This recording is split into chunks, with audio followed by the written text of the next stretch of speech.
Anyway, I'm in intensive care for a week. My dad did not come to visit me. That was like a dagger into my heart because I had a weird trauma bond with him.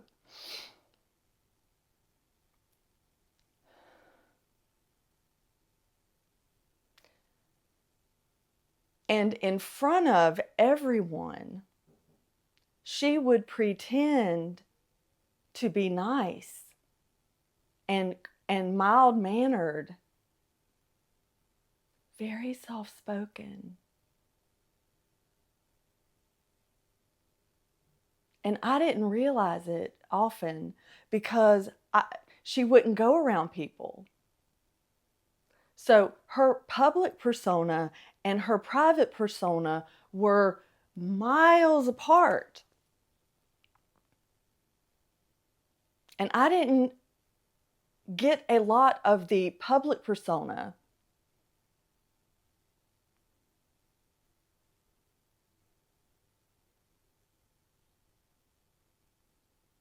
I see you, Wildo. I see you. Anyway, she made sure to pick me up from the hospital alone. And that hospital was probably about 15 miles from the house that I lived in Whaleville, Virginia. And for 15 fucking miles, after her daughter almost died and was in intensive care for a week, she screamed at me at the top of her lungs about how much that hospital bill cost her.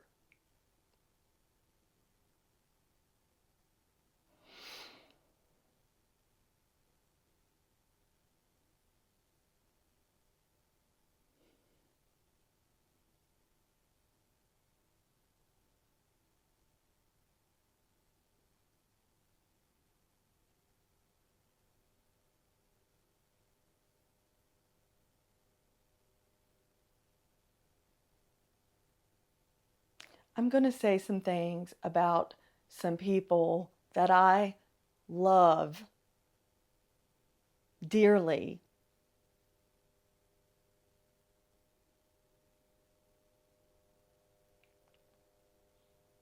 But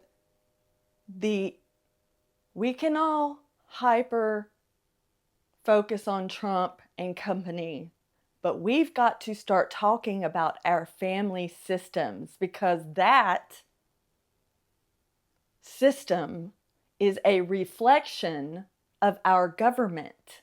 And I am tired of people offloading and hyperfixating on the misdeeds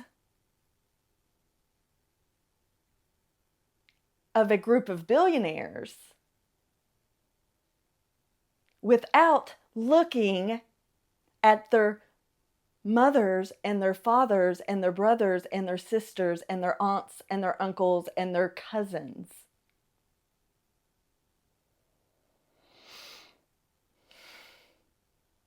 Because my family knew exactly who my mother is.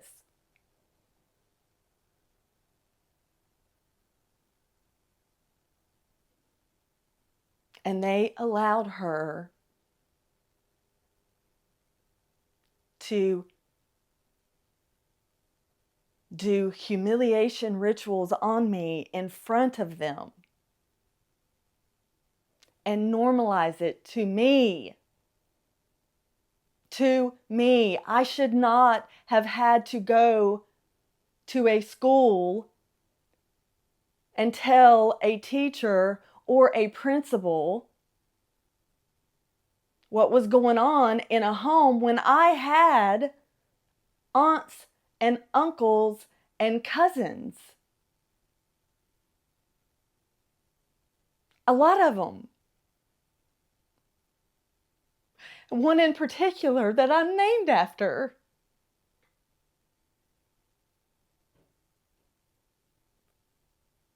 But see, these people grow up together and they get stuck in this childhood version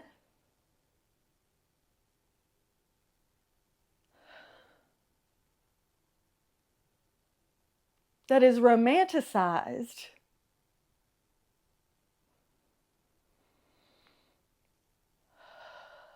I'm talking to you, Janie. I'm talking to you, Dexter. You were adults.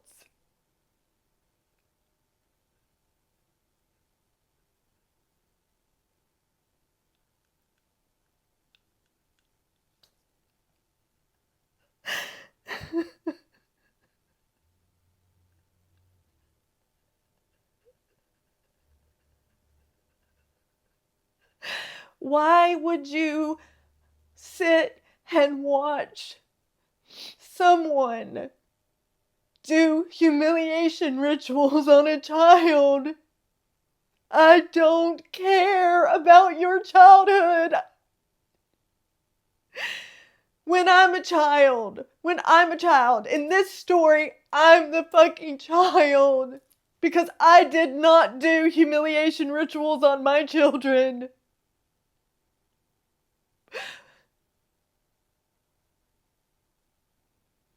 I did not groom my children. I did the opposite.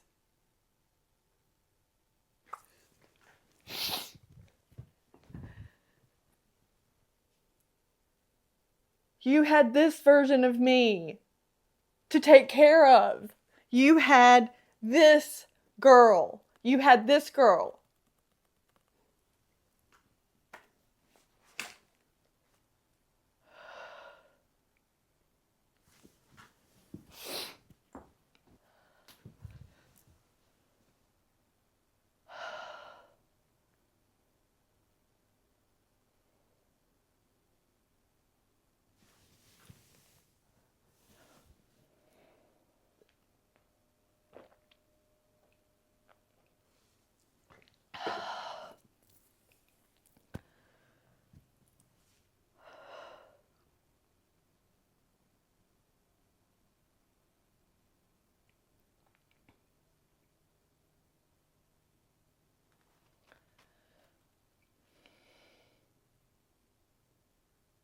My earliest memory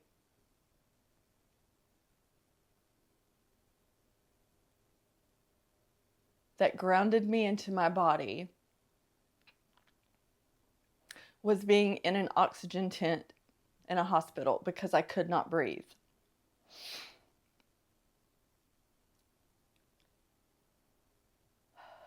I was born in one of the counties in West Virginia that has the highest rate of coal mining, McDowell County. I am a baby sitting alone in an oxygen tent.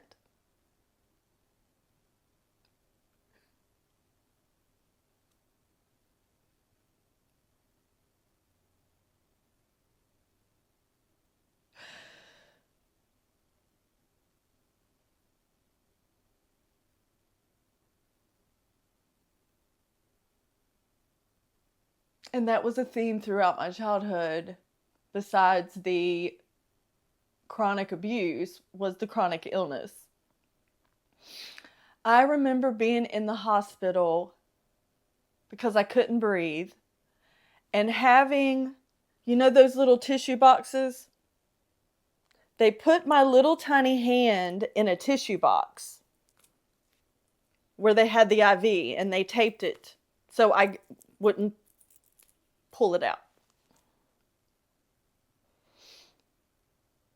And I don't recall anybody being there with me. I don't recall my mother. I don't recall my grandmother. But I can't imagine that the hospital was a massive trigger for my grandmother because she had polio and had to spend a year or more in a polio ward away from her family.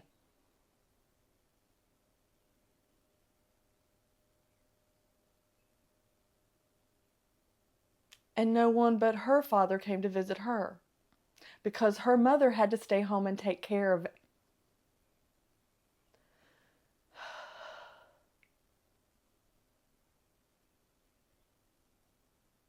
And her mother is also a coercive, malignant narcissist, dominatrix, who I love, my great-grandmother.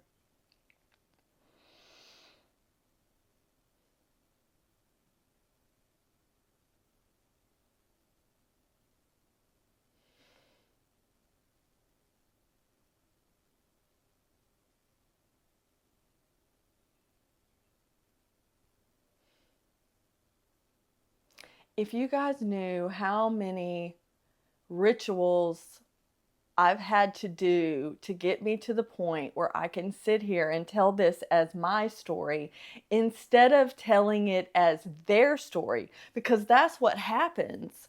You are not you in a narcissistic family system. You are whoever the narcissist is. You have no identity. You have no individuality. You operate solely for the purpose of regulating their emotions and feelings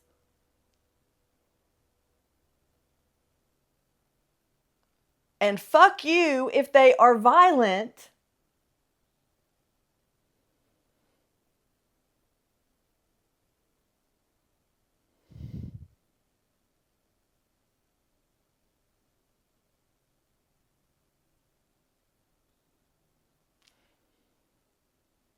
Back to Lisa. My mother was a chain smoker, and I could not breathe. And she did not care. And the doctors told her, you're going to give her lung cancer. Or she told me laughingly that they thought I had lung cancer because my lungs were so inflamed from her smoking in a car with the windows rolled up, because she loved to be in a car, driving around aimlessly going nowhere.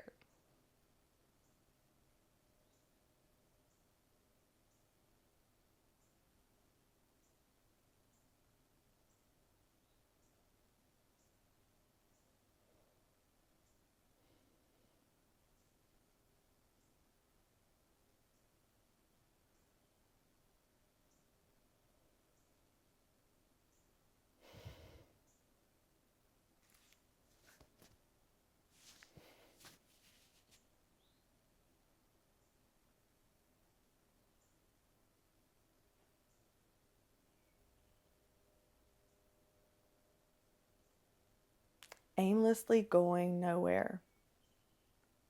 Ferdine, I see you.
Sorry, I'm trying to figure out where to land.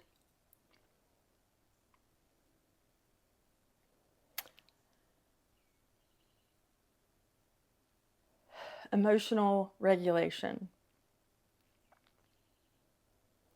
From the age of birth until 7 are primary ages of emotional regulation and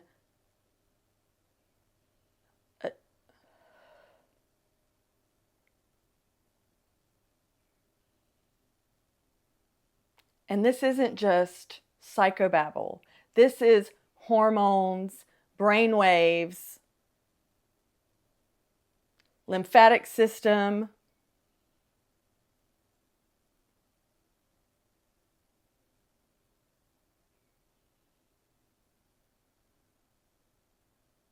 pituitary gland, adrenal glands,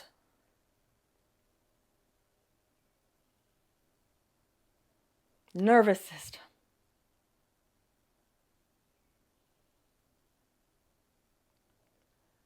Of the 4 alcoholics that my mother married before I was 9, 2 were Peter Pan covert. And when I talk about covert narcissists, the Smurf theme song rings in my head. Na na la la la la la la la la la la la la la la la la la la. Now add some beer and lots of promiscuity for this version. And I'm going to throw Rick Sustar under the bus, and I'm going to throw Andrew Sustar under the bus. La la la la la la la la la la la. Or Slayer. Or Lamb and God.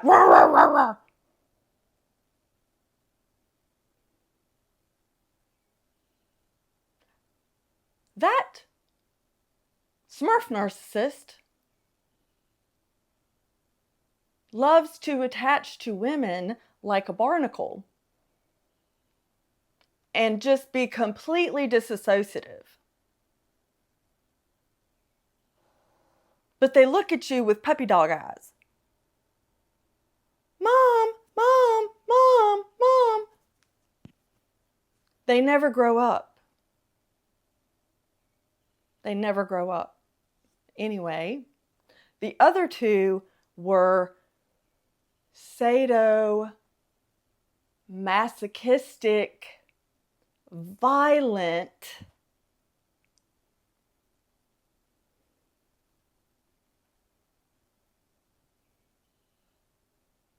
sexual deviants. Now, the coverts are sexual deviants too, but when you're getting beaten and molested, it's a little different than when you're getting love bombed and molested. And a lot of these narcissists vacillate between the fucking 2.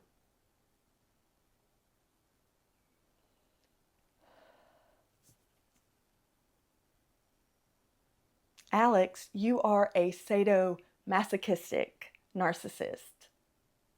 Wannabe dominatrix. Anyway, you too, Wildo.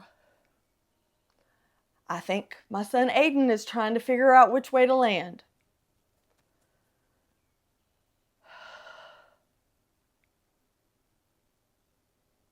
I want to talk about the sadomasochistic violent narcissist, but when I tell you the level of violence that I had to endure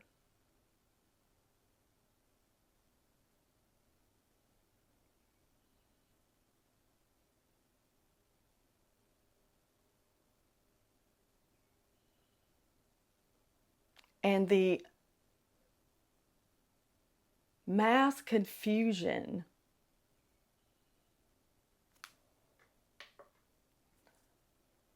that my nervous system goes into. This is a point that I'm holding. There's something called emotional freedom technique where you... Anyway, that one's activated for me right now.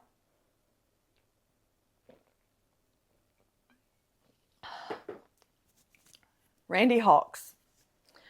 I tried to do an internet deep dive on Randy Hawks, and I wish that the internet had existed in the 70s.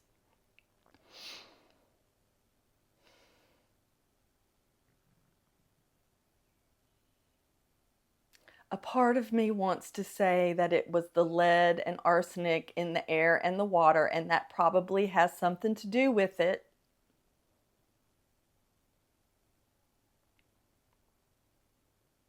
But men, you are not fucking okay. You are not fucking okay. You're not okay.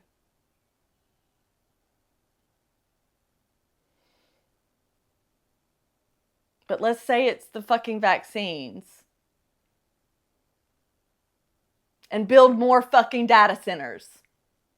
Yeah, let's do that.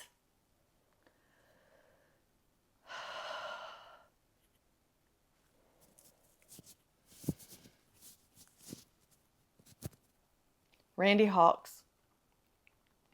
I can see his disgusting, perverted face.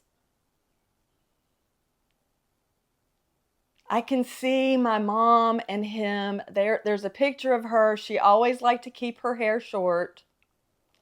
And she's got a disco dress on. And he's got his, they love to go disco dancing. And he's got his arms wrapped around her. And if you saw the picture, they would just look like another couple from the 70s. But I hope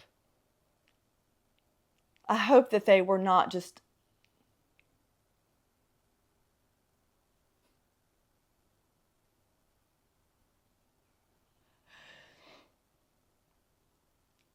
Randy was very passive aggressive, and my memories of that time in my life are very snippet, because I was spending a lot of time between my Mama Barbara's house, and I believe that they rented an apartment down the street from her briefly, very briefly, because right after they got that apartment, my mom dumped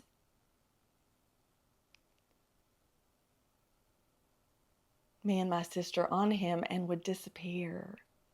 Why was my mother dumping her toddlers on a violent sadist? My sister and I got chickenpox during this time, and my mother disappeared, and Randy beat the shit out of us and tied us together so we couldn't itch. Instead of comforting us, instead of bathing us, which a man should never be left alone with toddlers that are not female toddlers or male. Come on. We can't fucking trust you.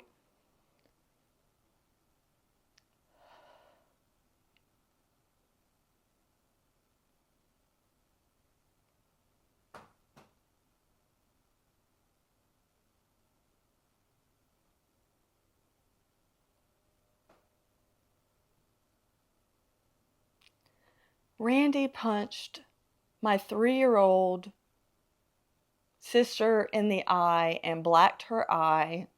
And my mother told me, because my sister couldn't talk then. This was, she was a fucking toddler. Told me and her to lie to her father and say she fell. Y'all, this is Americana. This is the good old days. This is that Andy Griffith shit y'all want us to go back to.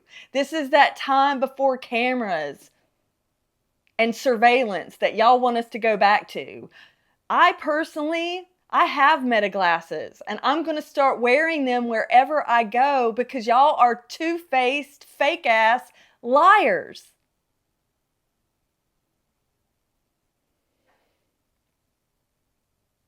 If I had had those when I was married, If I had had meta glasses when I was married, the outcome would be very different than it was now.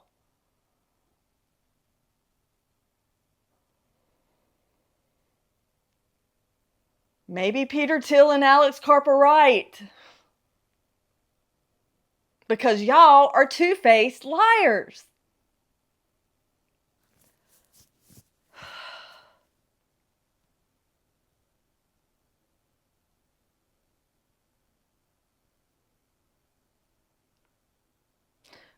We didn't lie to my sister's dad, and he beat the living shit out of Randy Hawks, and Randy Hawks disappeared.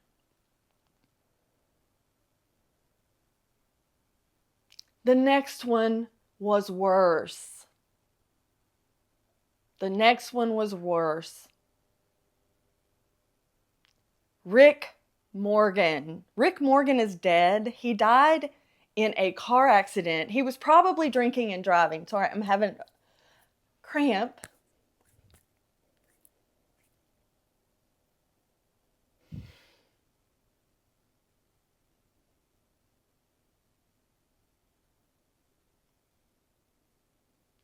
My mom and Rick loved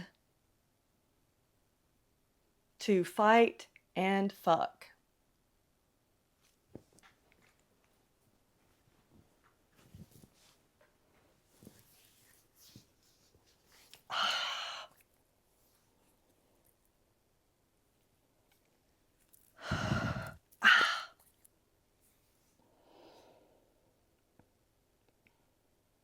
They loved to fight and fuck.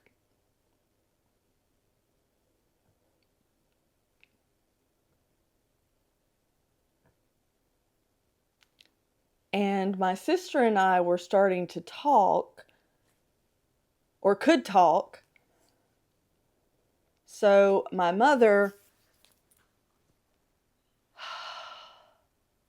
started isolating us from our family.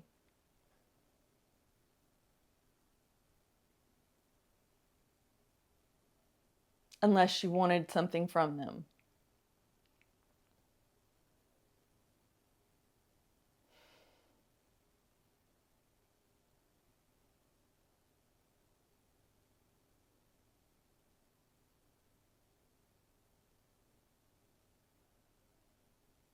But we would still, Pam Rose and my sister Pam Rose and I would still go spend time with her dad, Russell Ball. And during that time, I remember us living in a house, or double wide. I think it was a double wide. I think it was in a trailer park. I think my Uncle Dexter lived nearby with one of his wives, Vicky. During that time, I was constantly, brutally, sadistically beaten.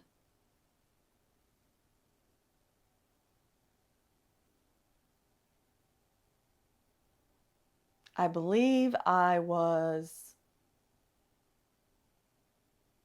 7.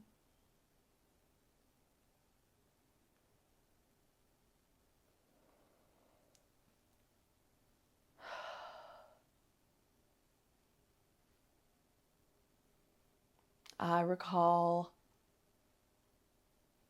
we had nicer things, so I think that Rick Morgan must have had a better job. We had a car.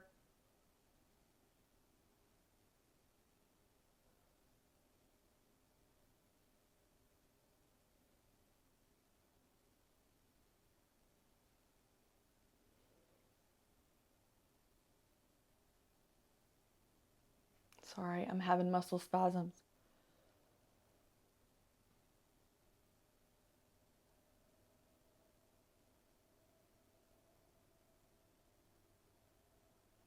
And yet again, my mother would disappear and leave me and my little sister with a very violent sadist.